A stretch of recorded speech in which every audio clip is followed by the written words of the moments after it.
Sang Raja Jin memperlihatkan sesuatu yang bercahaya dari tangannya.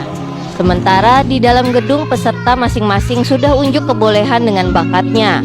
Lalu sang guru pun memanggil peserta berikutnya untuk tampil di atas panggung. Mereka coba menampilkan yang terbaik untuk diperlihatkan pada festival lomba bakat tersebut. Kemudian sang anak gagap dan sang Raja Jin berjalan masuk ke dalam ruangan. Temannya yang melihat si anak gagap masuk ke dalam ruangan pun langsung menghinanya dan berkata, "Hai, lihat anak ini akan mengompol lagi di atas panggung. Ayo kita lihat dan sediakan ember yang banyak." Tapi sang Raja Jin menenangkan anak gagap itu dan menyuruhnya untuk tetap berjalan ke depan dan mendaftar lomba. Lalu si anak gagap menghampiri gurunya dan berkata, "Aku ingin berpartisipasi." Kemudian gurunya berkata, "Kamu pasti akan membuat kekacauan kembali dan membuat sekolah malu," lalu mengompol di panggung. Tapi sang anak gagap pun memohon kali ini ia akan tampil dengan baik. Akhirnya ibu guru pun mengizinkannya dan mempersiapkan untuk menunggu giliran. Dan tibalah giliran sang anak gagap keluar. Dan seperti biasa teman-temannya pun mengejeknya dan tertawa. Tapi sang Raja Jin tetap menyuruhnya untuk melanjutkan aktingnya, menjadi penjual yang bisu dan tidak bisa berbicara. Kemudian si anak gagap tersebut duduk dan mulai berakting, seolah menyesali akan kebisuannya dan mencoba berdoa kepada Dewi Laksmi. Ia berakting menangis di hadapan Dewi Laksmi dan menghamburkan sesuatu yang dibawanya di keranjang.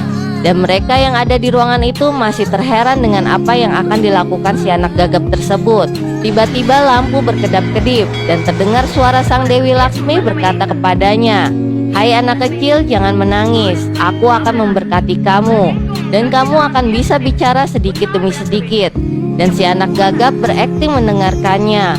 Lalu kemudian terlihat rona bahagia di wajahnya. Kemudian si anak membuka mulut dan mulai mengatakan satu persatu kata.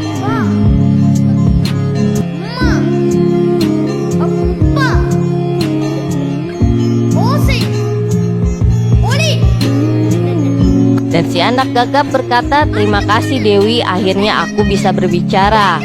Lalu kemudian mereka yang ada di situ pun bertepuk tangan. Sang Raja Jin pun gembira melihat tuannya sukses memainkan perannya. Tibalah sang Kak Beto mengumumkan pemenangnya. Kak Beto berkata, "Hadirin sekalian, kali ini saya Kak Beto akan mengumumkan pemenang dari lomba seni bakat antar sekolah. Dan banyak anak-anak yang bagus dalam menampilkan bakat terbaik mereka. Tapi ada satu siswa yang membuat saya terkagum, di mana pada saat dia naik ke atas panggung kalian mengejek dan menertawakannya. Siswa itu adalah siswa yang tidak bisa berbicara dengan baik alias gagap. Tapi siswa tersebut dengan berani naik ke atas panggung dan ikut berpartisipasi.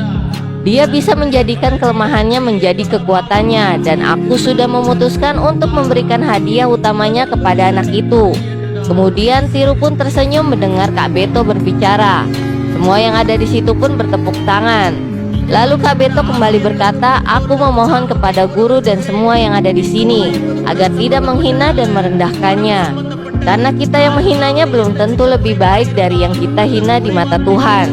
Sang guru pun lalu tertunduk mendengar perkataan Kak Beto.